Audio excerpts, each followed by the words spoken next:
تو جو مذہب میرے بھائی اتنا رشتے جوڑنے پر بلیو رکھتا ہو, وہ ایسی باتیں کہے گا کہ بہو ساس پانی منگوا رہی ہے, بہو کہ میرے ذمہ تمہاری خدمت لازم نہیں ہے, سسر کہہ رہا ہے بیٹا تھوڑا سا چائے بنا دو آج سر میں درد ہو رہا ہے, انکل میرے ذمہ آپ کی خدمت لازم نہیں ہے. پھر یہ لوگ آگے بڑھ کے کہتے ہیں بیوی کے ذمہ شوہر کی خدمت بھی لازم نہیں ہے. یہاں اور آگے جاتے ہیں, ایک پروفیسر صاحب ہیں, انہوں نے تو حد ہی کر دی کہ بیوی کے ذمہ شوہر کی خدمت بھی لازم نہیں. اب شوہر گھر میں آیا, بیگم آج تم پراٹھا بنا دو, میرے ذمہ آپ کی خدمت لازم نہیں. پھر بیگم کہے گی واپسی پہ 6 انڈے لیتے ہوئے آنا, شوہر کہے گا میرے ذمہ آپ کی خدمت لازم نہیں. وہ کہے گی نان نفقہ آپ کے ذمہ, تو کہہ رہا اکاؤنٹ میں پیسے ڈال دیے نا, 6 انڈے اپنے باپ سے منگوا, میرے سے کیوں منگوا رہی ہے؟ نان نفقہ ہے نا تو وہ میں نے ڈال دیا نا اکاؤنٹ میں, میں کیوں 6 انڈے لیتے ہوئے آؤں؟ میں کوئی خان سامہ ہوں ہیں؟ میں تیرے پھر جو کراچی میں جو ابیوزو لینگویج پھر یوز ہوتی ہے نا, تو باپ دادا پہ آتے ہیں, میں تیرے باپ کا نوکر لگتا ہوں, جب باہر جاؤں 6 انڈے لیتے ہوئے آؤں, دہی لیتے ہوئے آؤں, تیرے باپ کے لیے دہی کی دکانیں کھول کے دی ہوئی ہیں کیا مجھے؟ پھر یہ اسٹائل ہوتا, سمجھ رہے ہو؟ اور یہ چل رہا ہوتا ہے گھروں میں. 1 کلو دودھ لیتے ہوئے, تیرے باپ کا بھینس کا باڑا ہے جو اس نے مجھے جہیز میں دیا ہے. یہ چل رہے ہوتے کہ نہیں چل رہے ہوتے؟ تیرے باپ نے مجھے بھینس کا باڑا کھول کے دیا, 1 کلو دودھ لیتے آنا, 1.5 کلو دودھ لیتے ہوئے آنا.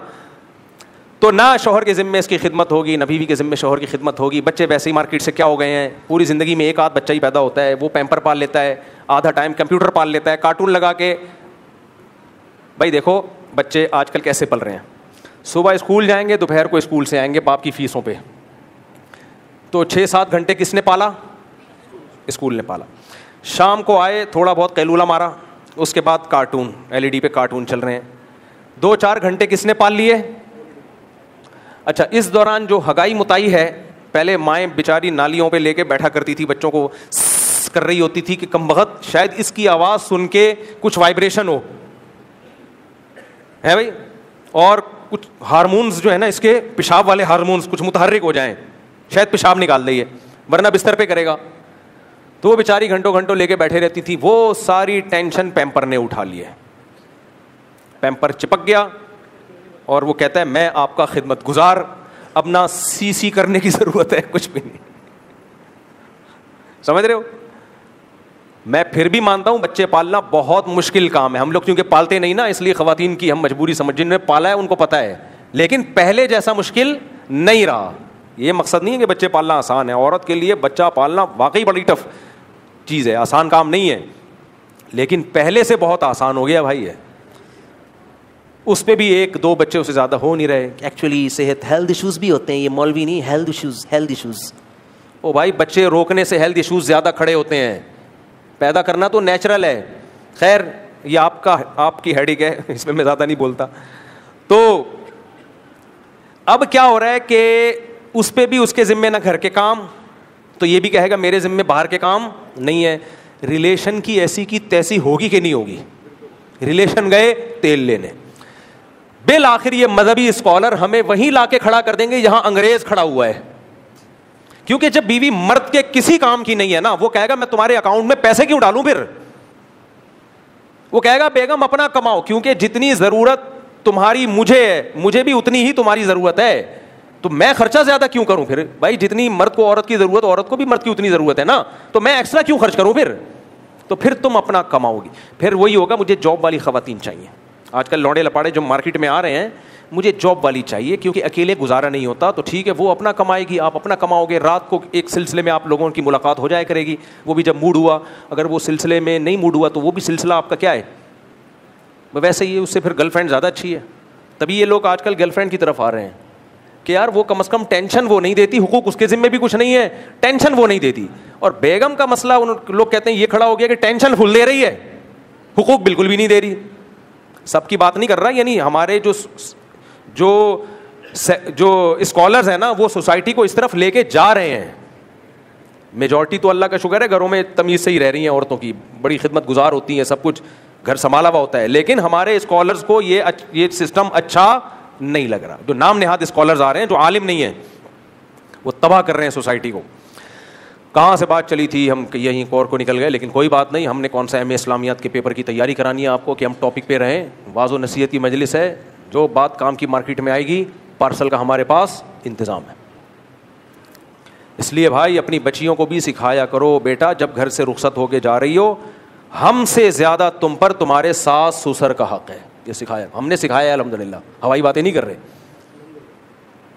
اب تمہاری جنت بھی وہی, جہنم بھی وہی. ہاں نظر رکھو کہ ظلم نہ ہو رہا ہو, بالکل ایسا نہ ہو جاؤ, کیونکہ بعض لوگ اس میں بھی زیادتی کرتے ہیں. بچیاں روتی بھی گھر آتی ہیں تو ایک دم متاثر نہ ہو جایا کرو. بچیوں کی طبیعت میں آج کل ٹھہراؤ نہیں ہوتا, عورت کی طبیعت میں, لیکن نگرانی رکھو کہ یہ نہیں ہوگا کہ ہم ظلم ہونے دیں گے. یہ غلط ہے بھائی, ایسا نہیں ہو سکتا کہ صبح شام بے تحاشا مار پیٹ رہا ہو اور تانے دے دے کے اس کو ڈپریشن کا مریض بنا دیا ہو, یہ نہیں ہوگا. لیکن یہ بھی نہیں ہوگا کہ ذرا ذرا سی باتوں کی بیس پہ ہم اس کو ساس سسر سے بغاوت پہ اکسانا شروع کر دیں. اور دوسری بات یہ, ٹھیک ہے میں بھی اس کا قائل ہوں کہ اس زمانے میں الگ ہی رکھنا چاہیے, لیکن جو بالکل چھوٹی لڑکیوں کی جب شادی ہوتی ہے ان کو الگ رکھنے میں نقصان کا خطرہ بھی بہت زیادہ ہے. آج کل mobile, smartphone, Facebook ID, جب آپ کم عمر لڑکی سے 18-19 سال کی لڑکی کم عمر ہی ہوتی ہے, جب اس سے شادی کر کے الگ رکھو گے اور سارا دن وہ گھر میں اکیلی رہے گی تو وہ گھرداری سیکھے گی کہاں سے؟ وہ کیسے سیکھے گی کہ سسرال میں کیسے ایڈجسٹ ہونا ہے میں نے, ان کی کیا روایات ہیں, کن چیزوں کو یہ برا مانتے ہیں, کن چیزوں پہ یہ خوش ہوتے ہیں. وہ تو بالکل انڈیویجولزم کی طرف ہم جائیں گے جیسے جا رہے ہیں. تو اٹھا کر پھینک دو باہر گلی میں, نئی تہذیب کے انڈے ہیں گندے. ہم جو اپنے بچوں کو سکھاتے ہیں وہ یہی کہ سسرال کا حق تم پر ہم سے زیادہ ہے, ان کو خوش رکھو. باپ اگر واقعی اپنی بیٹی کے ساتھ وفادار ہوگا نا تو اپنے سے زیادہ حقوق وہ انہیں سسرال ہی کے بتائے گا. اس کو پتا ہے اس کا فیوچر, مستقبل یہاں سے وابستہ ہے. اور اگر چنگیز خان کی اولاد میں ہوگا تو ذرا سی باتوں پہ آگا, تیرے سالے کی تیرے سسر کی ایسی کی تیسی کرتا ہوں, تیری ساس نے یہ بول کے کیوں دکھایا, ایسا کیوں کیا, وہ تانے دے گا. اور جب گھر آ کے بیٹھے گی پھر جاب تلاش کرے گا اس کے لیے, اس کو پتہ ہے گھر میں ڈپریشن کی مریض بن رہی ہے, پھر اس کے لیے جاب تلاش کرے گا. پھر جاب کے بعد غیرت پہ بھی سمجھوتے, کیونکہ جب پتہ چلتا ہے طلاق یافتہ لڑکی ہے, آفس میں بھی لوگ پھر غلط نظروں سے دیکھتے ہیں. اس کو اطلاعات ملیں گی, صبر کرے گا, کہے گا ان اللہ مع الصابرین, اللہ کس کے ساتھ ہے. بے غیرتی کو کس سے تعبیر کرے گا؟ صبر سے. نہیں آ رہی میرا خیال ہے بات. اس لیے میرے بھائی ہم دیسی ہی ٹھیک ہیں. میرے کمنٹس پہ لوگوں نے نیچے تبصرہ کیا ہوتا ہے یہ مولوی پڑھا لکھا ہوتا تو ایسی باتیں نہ کرتا. اللہ کا شکر ہے جس تعلیم نے آپ کو برباد کر دیا وہ والی تعلیم ہمارے پاس نہیں ہے. اللہ کا بہت بڑا فضل ہے, اللہ نے ہم کو دیسی رکھا ہے. ہمارے حضرت مفتی رشید احمد صاحب رحمہ اللہ تعالیٰ فلکیات کے بہت ماہر تھے. تو ایک فلکیات کے یونیورسٹی کے فارغ ایک سائنٹسٹ نکلے, انہوں نے مفتی رشید احمد صاحب ہمارے حضرت کے خلاف پورا رسالہ چھاپ دیا. اچھا اس کو نہیں پتا تھا یہ فلکیات کے بہت ماہر ہیں, یہ میری غلطیاں نکال لیں گے. کرو ٹریگنومیٹری ہے نا, پلین ٹریگنومیٹری, کرو ٹریگنومیٹری, یہ سارے حضرت کو بہت اس پہ مہارت تھی. تو اس نے رسالہ چھاپ دیا اور جگہ جگہ مولوی ہونے کا تانا دیا. اس کا کہنا یہ تھا یہ جو مولوی ہمارے حضرت مسجدوں کے قبلہ بھی رکھتے تھے نا کہ قبلے کی سمت, کیونکہ وہ کیلکولیٹ کر کے بتا دیتے تھے کہ قبلہ اس وقت کہاں ہوگا, یعنی کس علاقے میں کہاں قبلہ ہے. اس نے کہا کہ یہ کیلکولیشن غلط ہے, حالانکہ وہ صحیح تھی حضرت کی کیلکولیشن. اس نے کہا کہ یہ کیلکولیشن ہی غلط ہے کیونکہ یہ مولوی ہے نا, مولویوں کو سائنس کے کیا پتہ, سائنس اور مولوی ایک دوسرے کے متضاد. پھر جو مولویوں کی اس نے پگڑیاں اچھالی ہیں اپنی تحریر میں, یہ مولوی ایسے اور یہ مولوی ایسے, لوگوں کو غلط سمت میں نمازیں پڑھا رہے ہیں, ان کو تو کیلکولیشن کا نہیں پتہ.